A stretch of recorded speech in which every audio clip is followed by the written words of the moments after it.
பிஸ்மில்லாஹிர்ரஹ்மானிர்ரஹீம். ஒரு முக்கியமான ஒரு காரணியாக இருக்கின்றது. எனவே மிக சுருக்கமாக இந்த அம்சத்தை உங்களோடு பகிர்ந்து கொள்வதற்கு நான் அதிகபட்சம் முயற்சிக்கின்றேன்.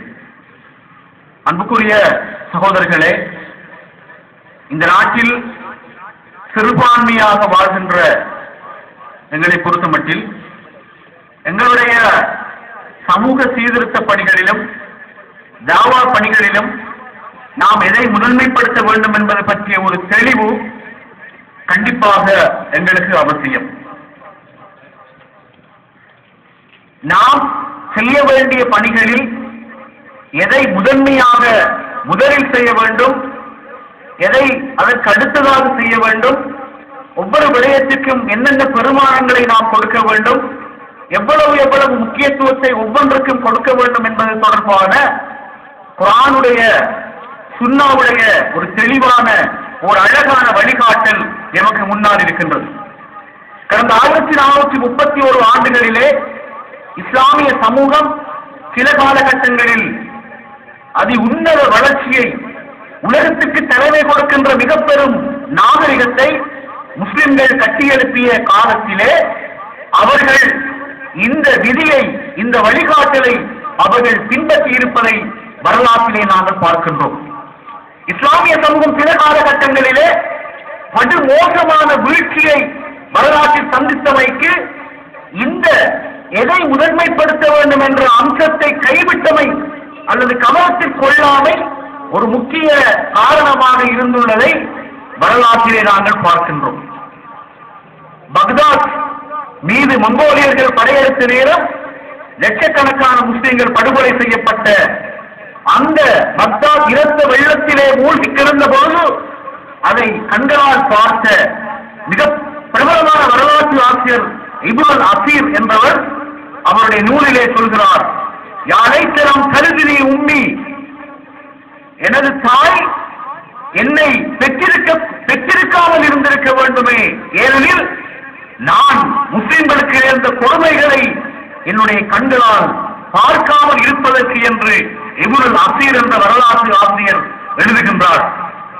அன்புக்குரிய சகோதரர்களே, ஒரு காலகட்டம் இருந்தது, முஸ்லிம் சமூகம் தாங்கள் எதில் கவனம் செலுத்த வேண்டும் என்பதை கைவிட்டு மிகவும் முக்கியத்துவம் குறைந்த விடயங்களுக்கு அதிகூடிய முக்கியத்துவம் கொடுத்த ஒரு காலம் இருந்தது.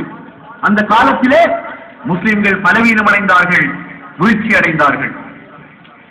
வெளிச்சத்திலே முஸ்லிம்கள் தூங்கினார்கள், இருட்டிலே ஐரோப்பா சமூகம் எழுச்சி அடைந்த ஒரு காலகட்டம் இருந்தது. முஸ்லிம்கள் ஃபிக்ஹிலே, உலமாக்கள் ஃபிக்ஹிலே அர்த்தமற்ற அனாவசியமான அந்த காலத்திற்கு தேவையை அற்ற விடயங்களிலே, மயிர் பிளக்கின்ற ஆராய்ச்சிகளிலே ஈடுபட்டிருந்த பொழுது ஐரோப்பா வேகமாக அறிவுத்துறையிலே முன்னேறியது. ஒரு அலிக்கும் இன்னொரு அலியும் சேர்ந்து திருமணம் செய்து குழந்தை பிறந்தால் வாரிசு சொத்து கணவரின் புறத்தால் கிடைக்குமா, மனைவியின் புறத்தால் கிடைக்குமா என்று ஒரு காலகட்டத்திலே நாங்கள் விவாதித்துக் கொண்டிருந்தோம். இந்த விவாதம் அந்த காலகட்டத்தில் அவசியமில்லை. அந்த காலகட்டத்தில் ஐரோப்பிய உலகம் வேகமாக முன்னேறிக் கொண்டிருந்த பொழுது ஃபிக்ஹிலே, பாபு தஹாராவிலே, பாத்ரூமிலே பல ஆண்டுகளை நாங்கள் ஆய்வுகளுக்காக கழித்திருக்கின்றோம். அன்புக்குரிய சகோதரர்களே, எது என்ன முக்கியத்துவம் கொடுக்கப்பட வேண்டுமோ அதற்கு அதே முக்கியத்துவத்தை, அதே பெருமானத்தை கொடுப்பதைத்தான் முதன்மைப்படுத்தல் என்று நாங்கள் கருதுகின்றோம். இன்று இது தொடர்பாக இஸ்லாமிய அறிஞர்கள் நிறையவே பேசுகிறார்கள், நிறையவே எழுதியிருக்கிறார்கள். ஃபிக்ஹுல் அவுலவியா என்று ஒரு முதன்மைப்படுத்தல் என்ற ஒரு கான்செப்டை இன்று மிக வேகமாக டெவலப் பண்ணுகிறார்கள். அது மிகவும் முக்கியமான ஒன்று. உண்மையிலே இப்படி ஒரு கருத்தும் சிந்தனையும் வழிகாட்டலுக்கும் ஷரியத் ரீதியான ஆதாரங்கள் என்ன? நீங்கள் இஸ்லாமிய ஃபிக்ஹிலே பார்க்கலாம். ஃபிக்ஹிலே வாஜிப் என்று ஒன்று இருக்கிறது, ஃபர்த் என்று ஒன்று இருக்கிறது, ஜாயிஸ் என்று ஒன்று இருக்கிறது, முபாஹ் என்று ஒன்று இருக்கிறது. ஏன் இந்த தராதரங்கள் பிரிக்கப்பட்டிருக்கிறது? ஃபர்திலும் ஃபர்து ஐன், ஃபர்து கிஃபாயா என்று இருக்கிறது. சுன்னாவிலே சுன்னா முஅக்கதா, சுன்னா கைரு முஅக்கதா என்று இருக்கிறது.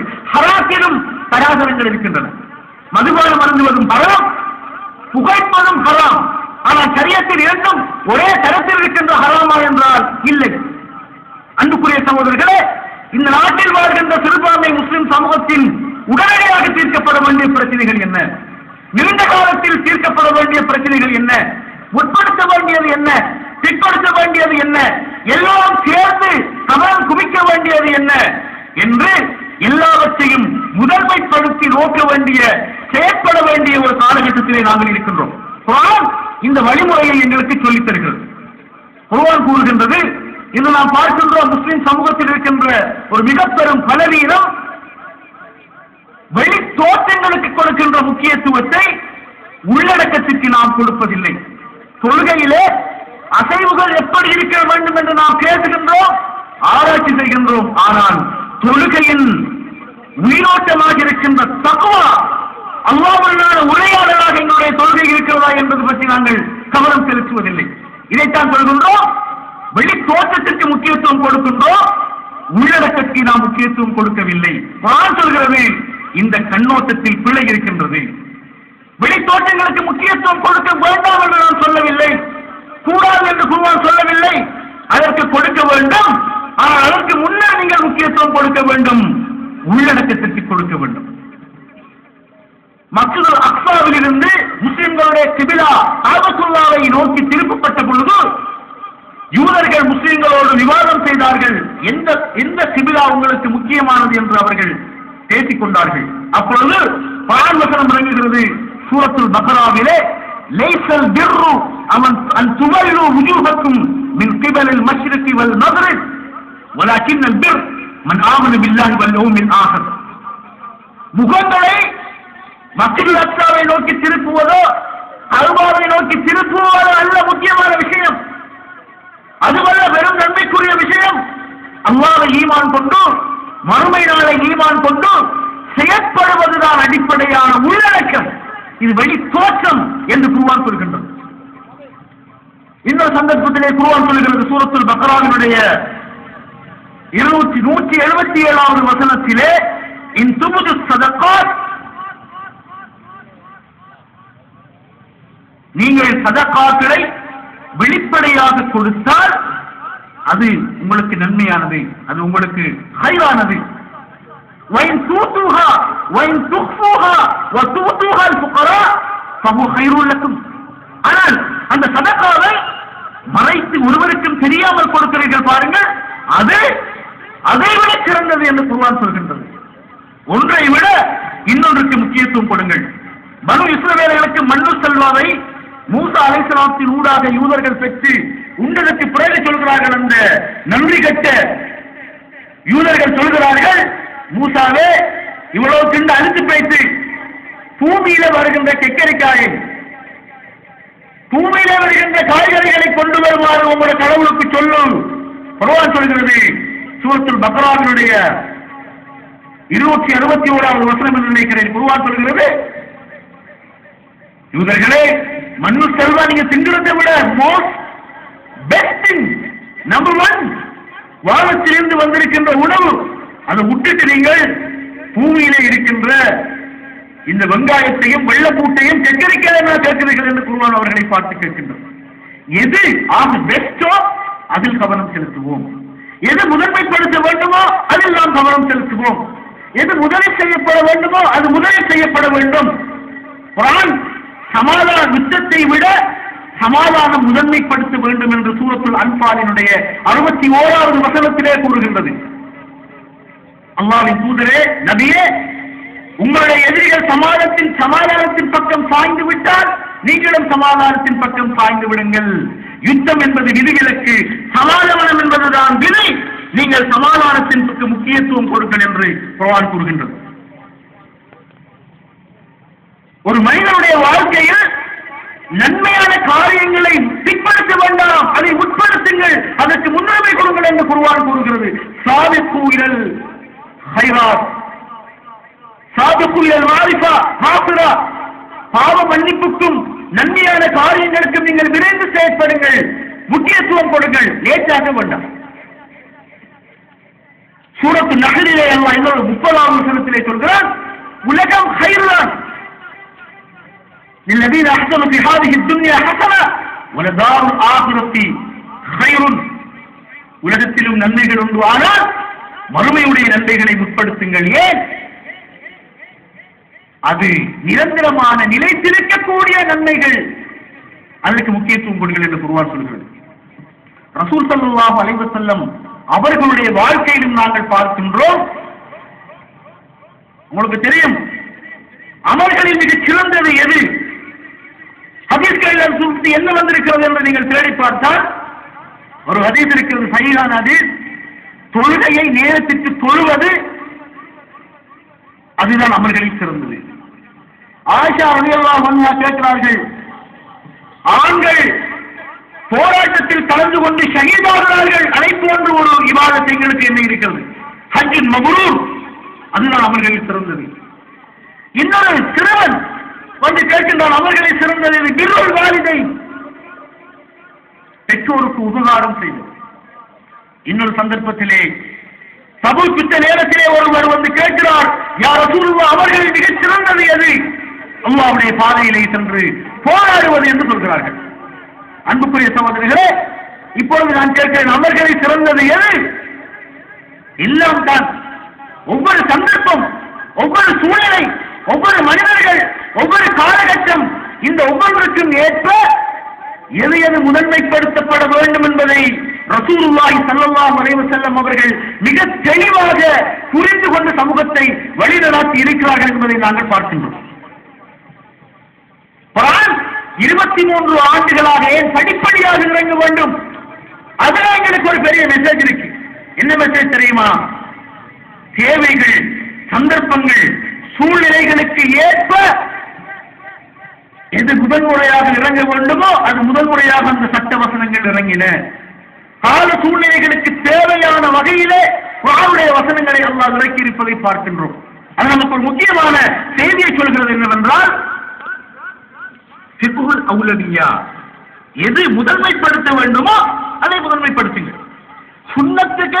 சுன்னத்தை நாம் செய்ய வேண்டும் என்று பேசுகின்ற பொழுது அதற்கு முன்னர் ஒரு ஸ்டெப் இருக்கிறது.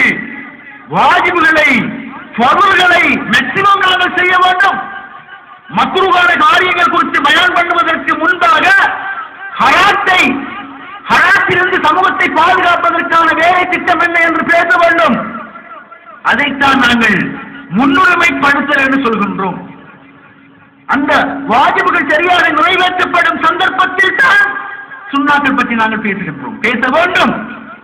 இந்த ஒழுங்கை, இந்த முதன்மைப்படுத்தல் என்ற இந்த அம்சத்தை நாம் எப்பொழுது கவனித்துக் கொள்ளவில்லையோ அப்போது எங்களுடைய சமூகம் வரலாற்று நடிகிலும் வீழ்ச்சி அடைந்திருப்பதை நாங்கள் பார்க்கின்றோம். இதையேதான் நாங்கள் கூறுகின்றோம். அன்புக்குரிய சகோதரர்களே, எங்களுடைய இன்றைய சமூகத்தை அல்லாஹ்வும் ரசூலும் எதிர்பார்க்கின்ற உம்மத்து தாவியா ஒரு தாவா சமூகமாக, உலகத்திற்கு தலைமை வழங்குகின்ற சமூகமாக, வல்லதி அர்ஸல ரசூலஹு பில் ஹுதா வ தீனில் ஹக் யுظஹிருஹு அலா தீனி குல்லிஹி வலவ் கரிஹல் காஃபிரூன். ரசூலுல்லாஹ்வை நாம் இந்த தீன் ஹக்கை கொடுத்து ஏன் அனுப்பினோம்? இது உலகத்தில் இருக்கின்ற எல்லா சிந்தனைகளையும் கொள்கைகளையும் அது வெற்றி கொள்ள வேண்டும். முஸ்லிம் தான் இந்த உலகத்துக்கு தலைமை வகிக்க வேண்டும். அப்படிப்பட்ட ஒரு சமுதாயத்தை உருவாக்க வேண்டும் என்று அல்லாஹ் எதிர்பார்க்கிறார். இந்த ஹாதிஹி உம்மத்துல் வாஹிதா வ அன ரப்புக்கும் ஃபஅப்தூன். இந்த சமூகம் ஐக்கியப்பட்ட ஒற்றுமையான சமூகம், அதனுடைய ஒரே இறைவனாக நான் இருக்கிறேன் என்று அல்லாஹ் சொல்கிறார். அந்த ஐக்கியப்பட்ட சமூகம், அந்த தாவா சமூகம், கூனு ரப்பானியின் பிமா குன்தும் துஅல்லிமூனல் கிதாப் வ பிமா குன்தும் தத்ருஸூன். அல்லாஹ்வோடு இருக்கின்ற, ரப்போடு இருக்கின்ற சமுதாயமாக நீங்கள் இருங்கள். அந்த ரப்பானிய சமூகம், தலைமைத்துவம் வழங்குகின்ற சமூகம், ஆன்மீகத்தில் உயர்ந்திருக்கின்ற சமூகம். வல்தகுன் மின்கும் உம்மத்துன் வல்தகுன் மின்கும் உம்மத்துன். கும் என்பது முழு மனித குலத்தையும் குறிக்கும். ஷேக் ரஷீத் ரிவா அவர்கள் அவருடைய தஃசீருல் மனாரிலே ஒரு அழகான விளக்கத்தை சொல்வார்கள். கும் என்பது முழு, ஏன் குர்ஆன் வழங்கியது முழு மனித சமுதாயத்திற்கும். அவர்களிலே ஒரு சமூகம் இருக்கட்டும், உம்மத், அவர்கள் நன்மையை ஏவட்டும், தீமையை தடுக்கட்டும். ஃபௌலாயிக ஹுமுல் முஃப்லிஹூன், அவர்கள் வெற்றியாளர்கள். வெற்றி பெறுகின்ற சமுதாயம், தாவா செய்கின்ற சமுதாயம், ரப்போடு நாட்டுக்கு தலைமை வழங்குகின்ற சமுதாயம் ஒன்று உருவாக வேண்டும் என்றால் நாம் எதை முதலில் செய்ய வேண்டும் என்பது குறித்த தெளிவு எங்களுக்கு மிகவும் அவசியம் என்பதை குர்ஆனுடைய வசனங்கள், குர்ஆனுடைய வழிகாட்டல்கள், சீராவுடைய வழிகாட்டல் என்று மிக தெளிவாக நாம் புரிந்து கொள்கின்றோம். அன்புக்குரிய சகோதரர்களே, இன்று நாம் இந்த கருத்து பின்னணியிலே எதை நாம் இந்த நாட்டிலே நாம் முதன்மைப்படுத்த போகின்றோம்? குர்ஆன் கூறுகிறது, நாம் இன்னொரு முஸ்லிம் சமுதாயத்தினுடைய பண்பு நடுநிலையான சமுதாயம், the balanced society. இந்த சமுதாயத்திலே கிட்டிலோ இபாதத்திலோ ஆன்மீகத்திலோ எந்த ஒன்றிலுமே தீவிரவாதங்கள் கிடையாது. தப்பகம் என்று சொல்லப்படக்கூடிய அந்த எக்ஸ்ட்ரீமிசம் இங்கு இல்லை. இது மிகவும் தெளிவான நடுநிலையான சமநிலையான மார்க்கம். யார் வல்லதே நாமனு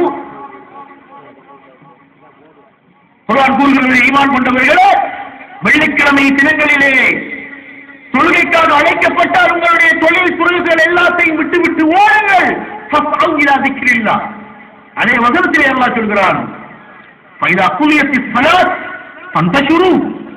தொழுகை முடிந்தால் பள்ளியை விட்டு ஓடுங்கள். அல்லாஹ்வுடைய அருளை, ரஹமத்தை தேடுங்கள். ஆனால் ஒன்று, அல்லாஹ்வை அதிகம் நீங்கள் நினைவு கூறுங்கள். இந்த பேலன்ஸ் கொண்ட சமூகம் ஒன்றை உருவாக்க வேண்டும் என்றால் அதிலும் ஒரு சிறுபான்மையாக வாழ்கின்ற எங்களை பொறுத்த மட்டிலே நாம் முதன்மைப்படுத்த வேண்டிய அம்சங்கள் என்ன? இந்த நாட்டில் 20 லட்சம் மக்கள் வாழ்கின்றோம். கிழக்கை தவிர தெற்கிலே முஸ்லிம்கள் சிதறிய குடியிருப்புகளை கொண்டிருக்கிறார்கள். மூன்றாவது, இந்த நாட்டுக்கு இஸ்லாம் கிடைத்த விதம் மிக பெரும் ஒரு முஜாஹித் வந்து போராடி இரத்தம் சிந்தி எங்களுக்கு இஸ்லாம் கிடைக்கவில்லை. சரியான வரலாற்று குறிப்புகளின்படி பார்த்தால் அநேகமான முஸ்லிம் குடியிருப்புகள் இந்த நாட்டிலே ஏற்பட்டிருக்கிறது 10ஆம் 11ஆம் நூற்றாண்டுக்கு பிறகு. தென்னிந்தியாவில் இருந்துதான் அதிகமான குடியேற்றங்கள் இங்கே நடந்திருக்கிறது. குறைந்தபட்சம் வட இந்தியாவில் இருந்தே அந்த இஸ்லாம் எங்களுக்கு கிடைத்திருந்தால் இன்னும் இஸ்லாத்துடைய சிந்தனைகளும் கொள்கைகளும் தெளிவாக இருந்திருக்கு. ஆனால் மாஷா அல்லாஹ், இந்தியாவை ஒப்பிடுகின்ற பொழுது நமது நாட்டு முஸ்லிம்களுடைய இஸ்லாம் மிக தெளிவாக, மிக உறுதியாக இருப்பதை நாங்கள் பார்க்கின்றோம். அது மிகவும் ஆரோக்கியமான ஒரு அம்சம். இந்த சிதறிய குடியிருப்புகளோடும் சிறுபான்மையாகவும் இன்னும் இஸ்லாம் பல வீடுகளுடைய கதவுகளை தட்டாத நிலையிலும் இருக்கின்ற ஒரு நாட்டிலே முதன்மையான எங்களுடைய பிரச்சனைகள் என்ன, முதன்மையான எங்களுடைய தேவைகள் என்ன, எது மாற்று செயல்முறையில் எது முதன்நிலைப்படுத்தப்பட வேண்டும் என்பதில் நாம் மிகவும் தெளிவாக இருக்க வேண்டும். அன்புக்குரிய சகோதரர்களே, 1978ஆம் ஆண்டு 3வது அரபு இஸ்ரேல் யுத்தம் 76 ஜூன் 5 தொடங்கி 11 6 டே வார் முடிந்ததற்கு பிறகு அரபு நாடுகள் எல்லாம், அரபு நாட்டு தலைவர்கள் எல்லாம் ஒரு முடிவு செய்தார்கள். இதற்கு பிறகு இஸ்ரேலோடு யுத்தம் செய்வதில்லை, நோவாவா, இஸ்ரேலோடு பேச்சுவார்த்தைகளுக்கு போவோம், இஸ்ரேலை அங்கீகரிப்போம். 67 கைப்பற்றப்பட்ட லெபனானுடைய ஷிஃபா பண்ணை, எகிப்தினுடைய சினாய் பாலைவனம், சிரியாவுடைய கோலான் ஹைட்ஸ் குன்றுகள், இவற்றை மீட்டெடுப்பது மட்டும்தான் அரபு நாட்டு தலைவர்களுடைய நோக்கமாக இருந்தது.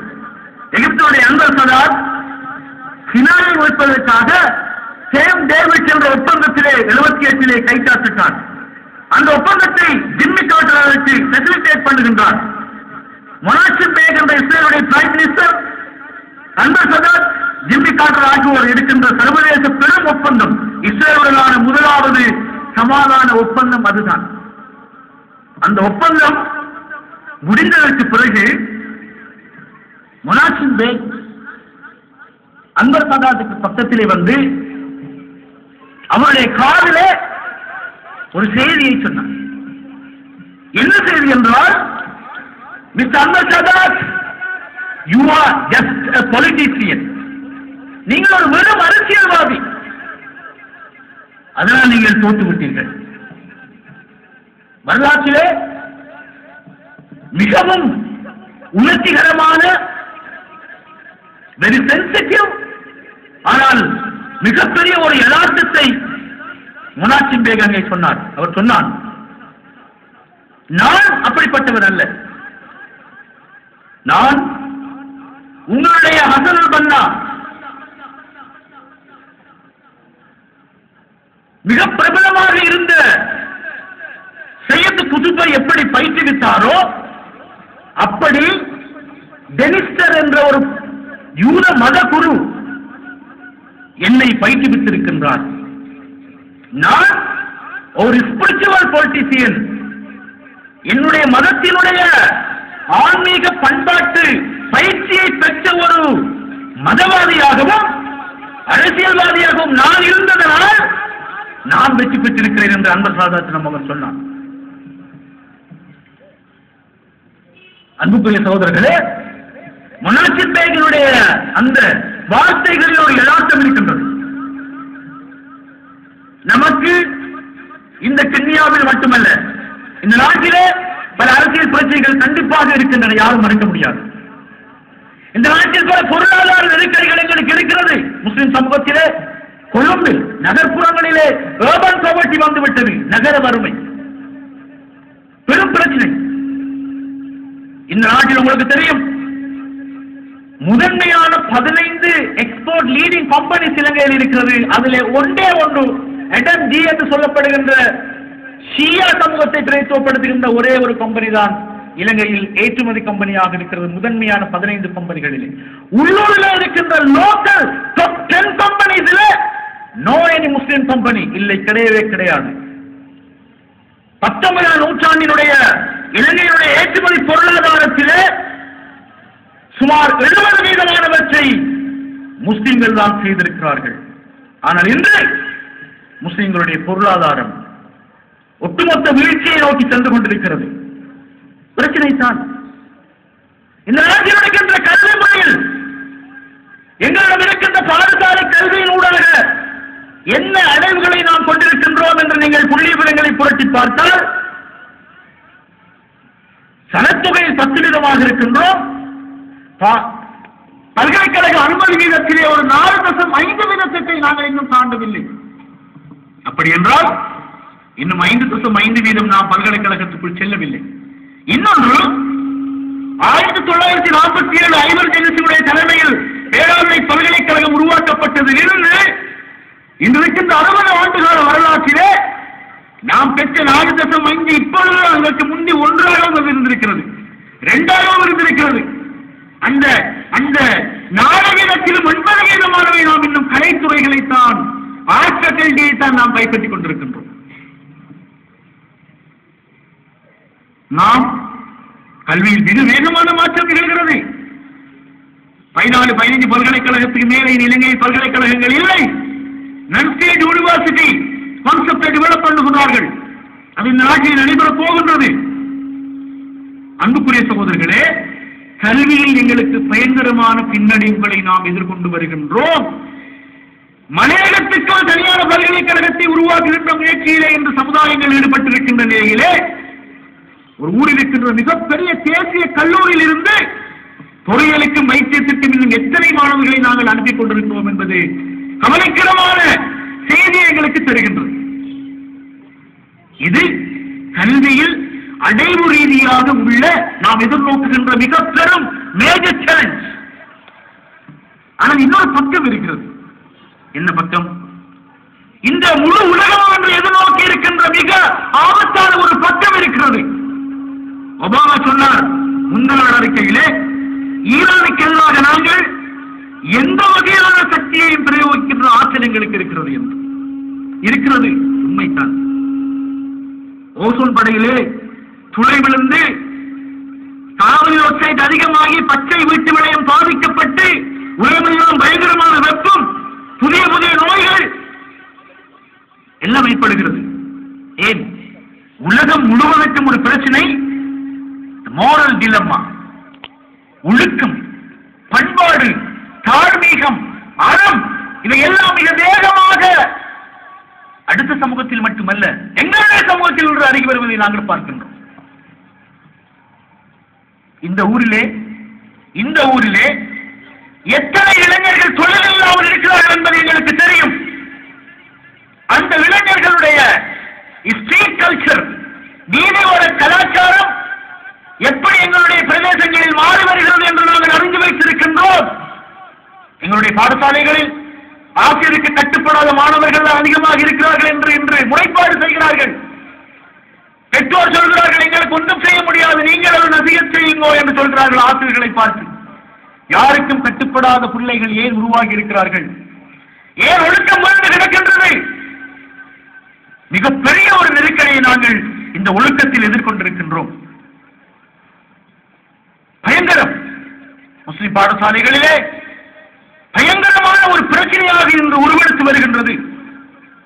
சமீபத்திலே சில ஆண்டுகளுக்கு முன்னர் ஒரு கிராமப்புற பாடசாலையிலே 7ஆம் தரத்தில் படிக்கின்ற மாணவர்களுக்கு மத்தியிலே சென்று ஒரு வகுப்பறைக்கு சென்று ஒரு வெற்று கடலாசி துண்டுகளை அவர்களும் கொடுத்து சொன்னார்கள், உங்கள் எல்லோருடைய ஆசைகளையும் இதில் எழுதித்தாருங்கள், உங்களுடைய ஆழ் மனதிலே பரிந்திருக்கின்ற ஆசைகளை எழுதித்தாருங்கள், நாங்கள் யாரிடமும் இதை காட்டவோ சொல்லவோ மாட்டோம் என்று சொன்ன பொழுது ஒரு முஸ்லிம் ஊரிலே, ஒரு முஸ்லிம் தனிப்பாடசாலையிலே, ஒரு முஸ்லிம் வகுப்பறையிலே இருக்கின்ற 7ஆம் தரத்தில் படிக்கின்ற ஒரு மாணவன் ஒரு ஆசையை எழுதுகிறான்.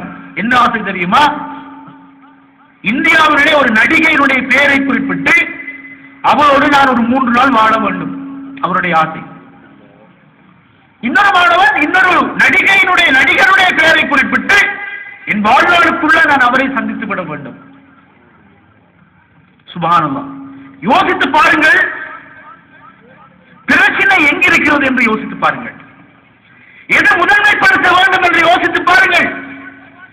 அலி ரலியல்லாஹு அன்ஹு அவர்கள் சொன்னார்கள், மனிதனே, முதலாவது நீ யுத்த நிலத்துக்கு போக தேவையில்லை, நீ ஒரு யுத்தத்தை உனக்குள் செய்ய வேண்டி இருக்கிறது.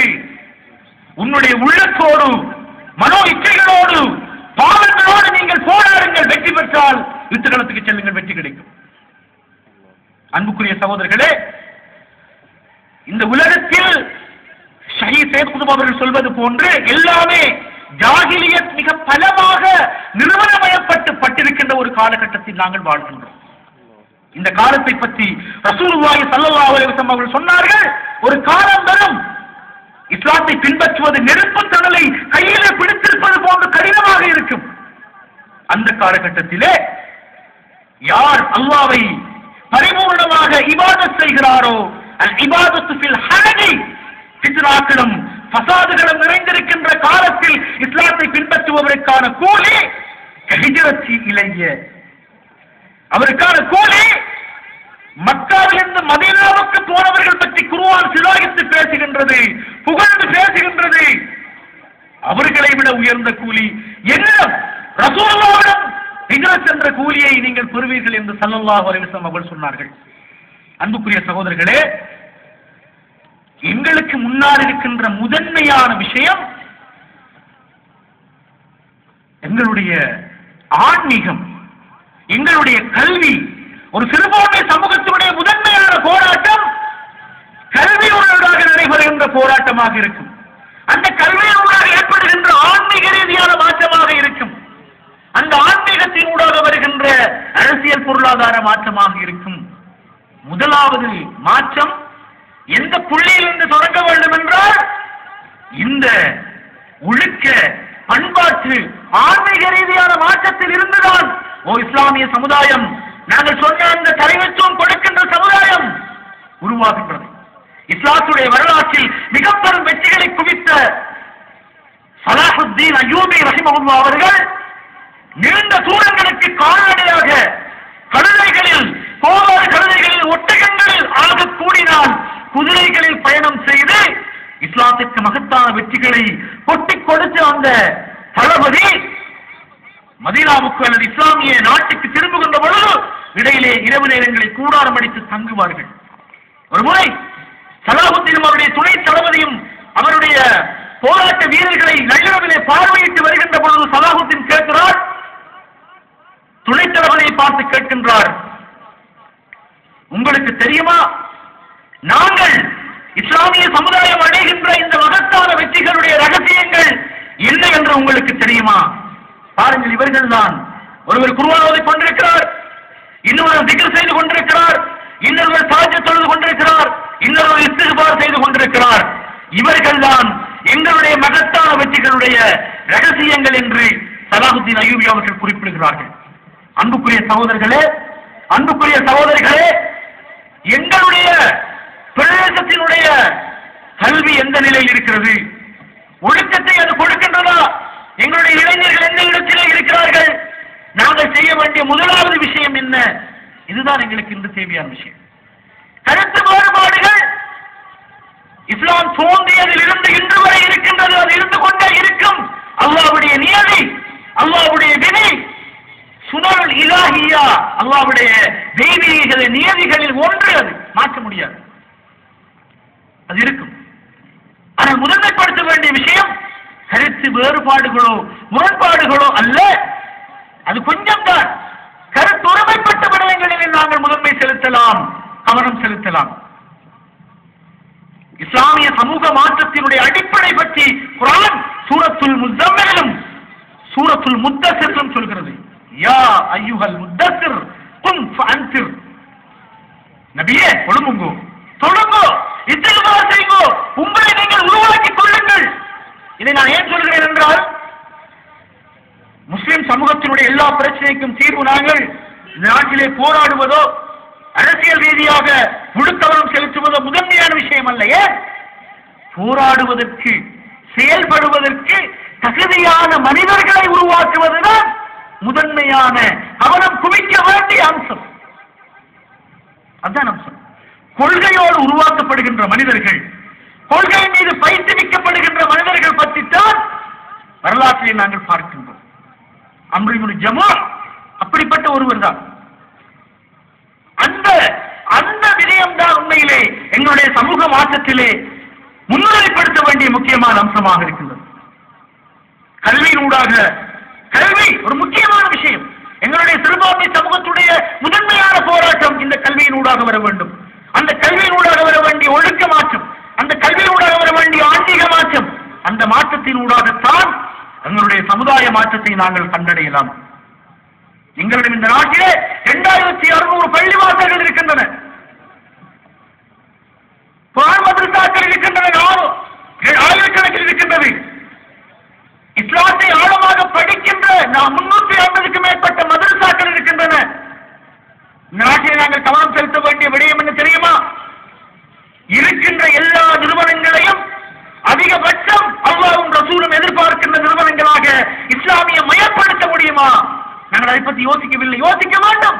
நாங்கள் எல்லோரும் பள்ளியில இஸ்லாத்தை பற்றி கேட்கின்றோம், அங்கே மட்டும்தான் இஸ்லாம் பேசப்படுகின்றது. இஸ்லாம் பள்ளியில் மட்டுமல்ல, வீதியில் பேசப்பட வேண்டும், நீதிமன்றத்தில் இருக்க வேண்டும், முஸ்லிம் வீடுகளில் இருக்க வேண்டும், பாடசாலையில், வகுப்பறையில், அதிபர் காரியாலயத்தில், நிர்வாக நிறுவனங்கள் எல்லாவற்றிலும் இஸ்லாம் ஆட வேண்டும். அப்பொழுதுதான் அல்லாஹ்வும் ரசூலும் எதிர்பார்க்கின்ற சமுதாயத்தை நாங்கள் உருவாக்கலாம். எனவேதான் இந்த நாட்டில் முதன்மைப்படுத்த வேண்டிய முக்கியமான அம்சங்களில் ஒன்று அஹ்லாக்கை, ஆதாவை, ஒழுக்கத்துக்கு முதன்மை கொடுப்பது. ஷேக் அல் கஸ்ஸாலி என்கிற அறிஞர் ஒருவர் வந்து ஒரு இளைஞர் ஒருவரை கேட்டார், ஷேக் அவர்களே, நான் ஃபிக்ஹிலே ஒரு நல்ல புத்தகத்தை வாசிக்கணும், ஒரு பேர் சொல்றீங்களா? ஷேக் அல் கஸ்ஸாலி சொன்னார்கள், சையது சாபிக் அவர்களுடைய ஃபிக்ஹ் சுன்னாவை படிங்க. சொல்லிட்டு திடீர்னு கேட்டாரு, தம்பி நீங்க ஃபிக்ஹ் சுன்னாவை ஃபிக்ஹுக்கு படிக்க போறீங்க, அதுக்கு முன்னுக்கு ஒரு விஷயம் இருக்கு, நீங்க அக்லாக்ல என்ன புத்தகம் வாசிக்கிறீங்கன்னு கேட்டார். அவர் சொன்னா, நான் ஒன்றும் வாசிக்கவில்லை. நீங்கள் முதலிலே ஃபிக்ஹ் சுன்னாவை வாசிக்க வேண்டாம், முதலிலே ஃபிக்ஹை படிக்க வேண்டாம், முதலிலே அக்லாக்கை, பண்பாட்டை பற்றிய புத்தகங்களை வாசிங்கள். ஏன் தெரியுமா? அக்லாக் இல்லாத ஃபிக்ஹிலே பெருமானம் இல்லை, பண்பாடு இல்லாத ஃபிக்ஹிலே எந்த பெருமதியும் இல்லை. நீங்கள் ஃபிக்ஹை முதல்ல இரண்டாவதா படிங்க, ஃபர்ஸ்ட்க்கு அக்லாக் படிங்க என்று சொன்னார். அன்புக்குரிய சகோதரர்களே, அபுல் ஹசன் அலி நதவி ரஹிமஹுல்லாஹ் அவர்கள் இலங்கைக்கு வந்த நேரம் சொன்னார்கள், இந்த நாட்டிலே தாவாவுக்கான ஒரு வாயில் மிக விரிவாக திறந்திருக்கிறது. அந்த வாயில் அக்லாக் என்ற வாயில், பண்பாடு என்ற வாயில். உண்மையில் இன்று முஸ்லிம் சமூகம் இழந்திருக்கின்ற ஒரு பாரிய விஷயம், பெருமதியான விஷயம் தான் இந்த அக்லாக். அன்புக்குரிய சகோதரர்களே, இருக்கின்ற நிறுவனங்களை ஜகாத் கமிட்டிஸ் இருக்கிறது, விளையாட்டு கழகங்கள் இருக்கின்றன, சமூக சேவை நிறுவனங்கள் இருக்கின்றன, குர்ஆன் மதரசாக்கள் இருக்கின்றன. 750 முஸ்லிம் தனி பாடசாலைகளிலே 3 லட்சம் மாணவர்கள் ஆசிரியர் எங்களுடைய கையிலே இருக்கிறார்கள். 14,000 ஆசிரியர்கள், 3 லட்சம் மாணவர்கள், 750 பள்ளிக்கூடங்கள். இவற்றையெல்லாம் அல்லாஹ்வும் ரசூலும் எதிர்பார்க்கின்ற பள்ளிக்கூடங்களாக இருக்கிறதா? இதுதான் நாங்கள் கவனம் குவிக்க வேண்டிய விடயம். இதுதான் நாங்கள் முதன்மைப்படுத்த வேண்டிய விடயம். எத்தனை பள்ளிக்கூடங்களில் இந்த நாட்டினுடைய கல்வி சட்டத்தில் தெளிவாக இருக்கிறது. 1950களுக்கு பிறகு இலவச கல்வியின் தந்தை கண்ணங்கரா அவருடைய சுற்றுநிருபத்திலே சொன்னார், 50 வீதத்துக்கும் அதிகமாக இருக்கின்ற பள்ளிக்கூடங்கள் அந்தந்த இனத்துடைய பள்ளிக்கூடங்களாக மாற்றப்பட வேண்டும் என்று அவர் சுருமாகிறார். அதற்கு பிறகுதான் இந்த நாட்டிலே இன ரீதியான பள்ளிக்கூடங்கள் தோற்றம் பெற்றன. இந்த பள்ளிக்கூட சட்டத்திலே தெளிவாக இருக்கிறது, எந்த ஒரு சமுதாயத்தினுடைய இனத்தினுடைய பள்ளிக்கூடமும் தமக்கான ஒரு ஆன்மீக கலாச்சார சூழலை சுதந்திரமாக உருவாக்கிக் கொள்வதற்கான அனுமதியை இந்த கல்வி சட்டம் வழங்கி இருக்கின்ற நிலையிலே எங்களுடைய பாடசாலை இருக்கின்ற தொழுகை அறைகளிலே பழைய புத்தகங்களை போட்டு நிறுத்தி வைத்திருக்கின்றோம் இல்லையா? எத்தனை பாடசாலைகள் பள்ளிவாசல் இயங்குகின்றன? இயங்குவதற்கு தடையில்லை சட்டத்தில். உங்களுடைய பாடசாலைகளுடைய என்ட்ரன்ஸை ஒரு பள்ளி போன்று கட்டுங்கள், தடையில்லை. பாடசாலைக்குள் இஸ்லாமிய கல்ச்சரை கொண்டு வாருங்கள், தடையில்லை. இப்படியெல்லாம் இருக்கின்ற நிலையிலே இந்த நாட்டில் பிரச்சனை இருக்கிறது. ஒரு புறம் வாய்ப்புகள் நிறையவே எங்களுக்கு உலகத்தில் இருக்கின்ற பெரும்பான்மை முஸ்லிம் நாட்டை விட அதிகமான வாய்ப்புகள், சுதந்திரங்கள் இந்த நாட்டிலே இருக்கிறது என்று உங்களுக்கு தெரியுமா? இந்த நாட்டிலே தனியார் சட்டத்தில் அடிப்படை நியமிக்கப்பட்டிருக்கின்ற முஸ்லிம் நீதிபதிகள் அரசாங்க நீதிமன்றத்தில் நீதிபதி அமர்ந்திருக்கின்ற அதே ஆசனத்தில் இருந்து சட்ட பிரச்சனைகளுக்கு முஸ்லிம்களை வைத்துக் கொண்டு, மௌலைமார்களை ஜூரிகளாக வைத்துக் கொண்டு தீர்ப்பு சொல்லக்கூடிய ஒரு வாய்ப்பு ஒரு சிறுபான்மை நாட்டில் கிடைப்பது என்பது சாதாரண ஒரு விஷயம் அல்ல.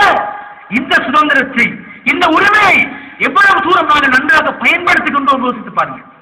என்னை அன்புக்குரிய சகோதரர்களே, முஸ்லிம் சமூகத்தில் முதன்மைப்படுத்த வேண்டிய அம்சம் பண்பாட்டு மாற்றம்.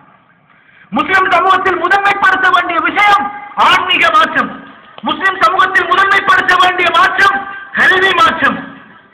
இந்த மாற்றங்களின் ஊடாகத்தான் பதியுத்தீன் மஹமூத் அவர்கள் சொன்னார்கள் 60களிலே, முஸ்லிம் சமூகம் குறித்து பேசுவதற்கு, கவலை கொள்வதற்கு 4 பேர் இந்த சமூகத்தில் இல்லை என்று சொன்னார். அந்த 4 பேர் எப்படி உருவாக்கப்படுவார்கள்? கல்வியின் ஊடாக, பண்பாட்டின் ஊடாக, ஆன்மீகத்தின் ஊடாக அவர்கள் உருவாக்கப்பட வேண்டும். அந்த ஆன்மீகம் தனி மனிதனோடு மட்டும் சுருங்குவது அல்ல. இஸ்லாம் ஒரு சமூகத்துடைய மார்க்கம். உமர் ரலியல்லாஹு அன்ஹு அவர்கள் சொன்னார்கள், சமுதாயம் என்று இஸ்லாம் இந்த உலகத்தில் உயிர் வாழ முடியாது. சமுதாயம் எப்பொழுது இருக்கும் என்றால் ஒரு தலைமைத்துவம் இருக்கின்ற நிலையில் தான் சமுதாயம் இருக்கு. தலைமைத்துவம் எப்பொழுது இருக்கும் என்றால் தலைமைத்துவத்துக்கு கட்டுப்பட்டு வாழ்கின்ற ஒரு மக்கள் இருப்பார்கள்.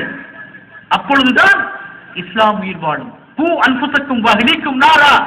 அந்த சமுதாயத்தை நோக்கிய முதற்படி உங்களை நீங்கள் பாருங்கள், இரண்டாவதாக உங்களுடைய குடும்பத்தை பாருங்கள். இன்று எங்களுடைய எல்லா முஸ்லிம் பிரதேசங்களிலும் நிறைய கலாச்சார கலப்புகளும் அந்நிய சமூகத்துடனான ஊடாட்டங்களும் மிக பரவலாக ஏற்பட்டிருக்கிறது.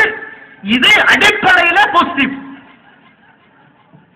மூதூருக்கு நான் கடந்த 2-3 மாதங்களுக்கு முன்னர் சென்ற நிலை ஒரு பிரச்சனை சொன்னார்கள். என்னவென்றால், மூதூர் ஏனைய பிரதேசங்களோடு அவசரமாக உறவு கொள்ள முடியாத ஒரு போக்குவரத்து பிரச்சனை இருந்த காலகட்டத்திலே முஸ்லிம்களுடைய அடையாளம், தனித்துவம், இஸ்லாம் பண்பாடு எல்லாம் பாதுகாக்கப்படுகின்ற ஒரு வாய்ப்பு இருந்தது. இன்று கன்னியாவிலிருந்து 10 நிமிஷத்துக்குள்ள போகமாக இருக்கிறது, போக்குவரத்து வளர்ந்திருக்கிறது.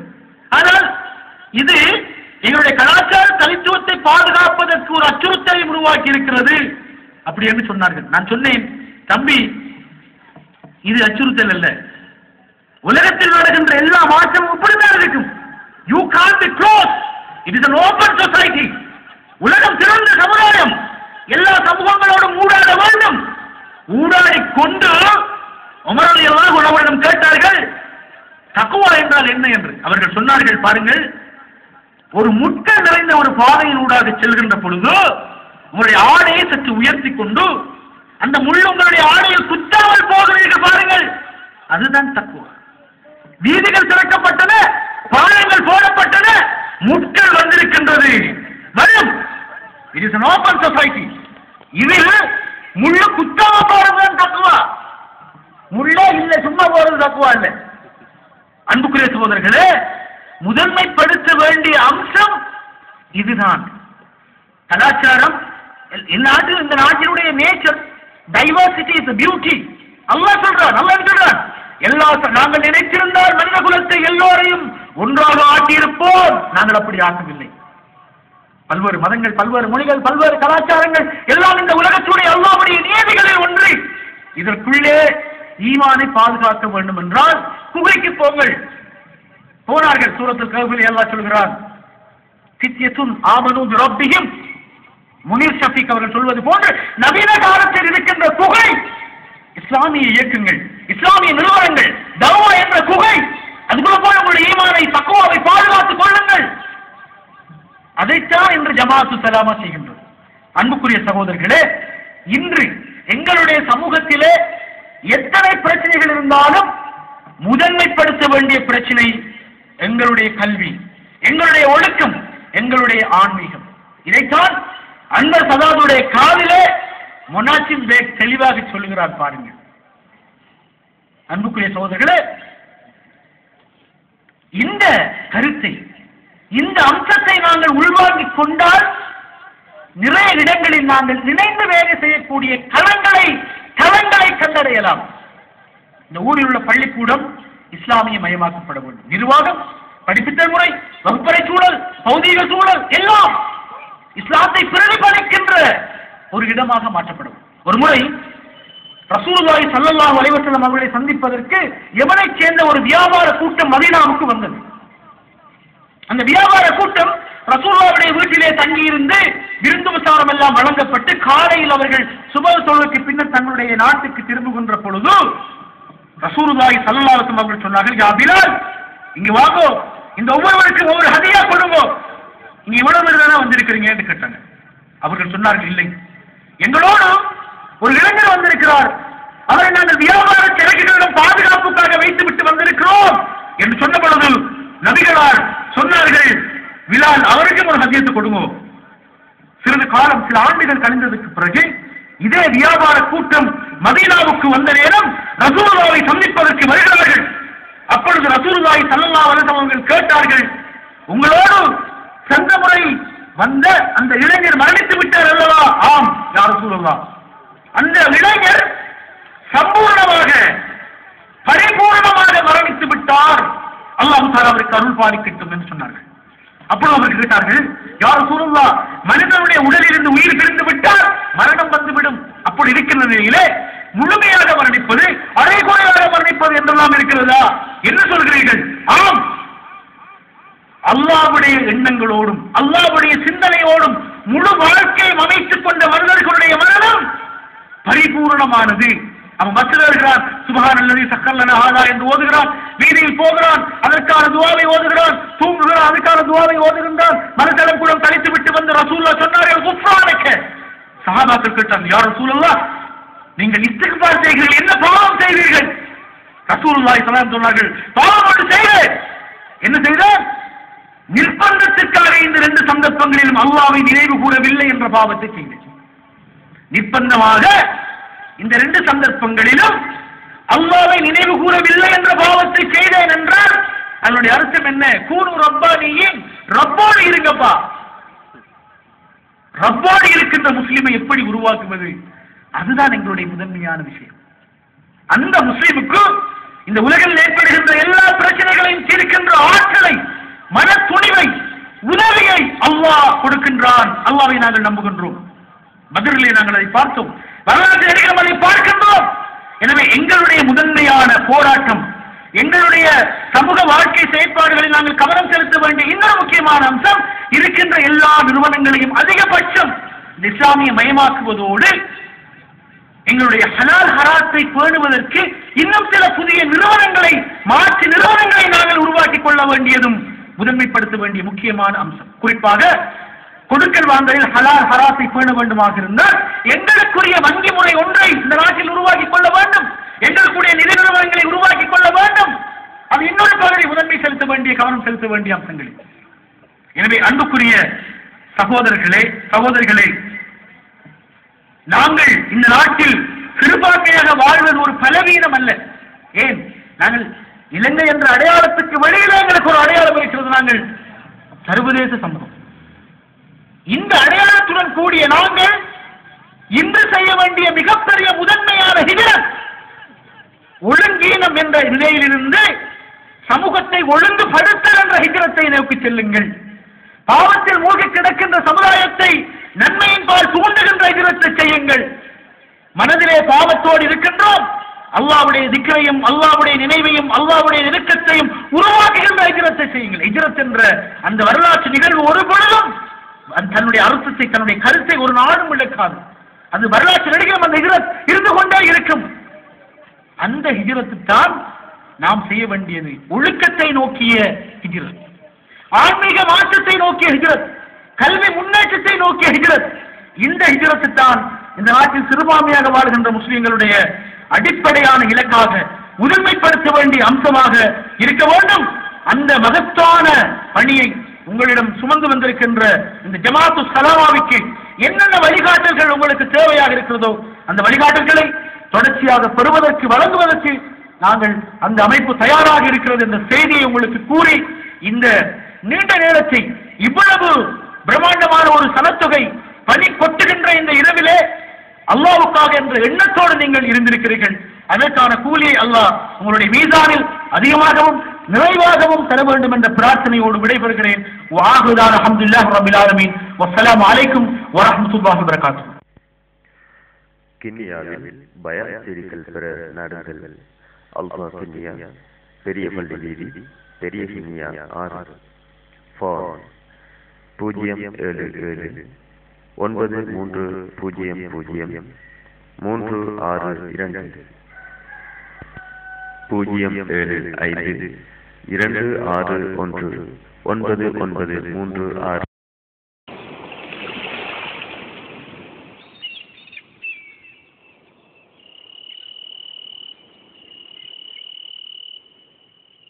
في ذات ليلة حالكة الظلام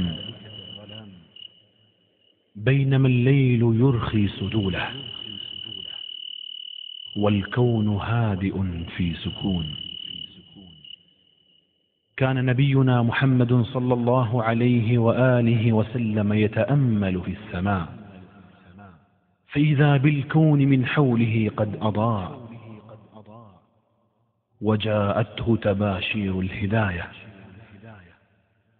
يا محمد اقرأ يا محمد اقرأ. بسم الله الرحمن الرحيم. اقرأ باسم ربك الذي خلق خلق الإنسان من علق. اقرأ وربك الأكرم. اقرأ وربك الأكرم. الذي علم بالقلم. الذي علم بالقلم. علم الإنسان ما لم يعلم. علم الإنسان ما لم يعلم.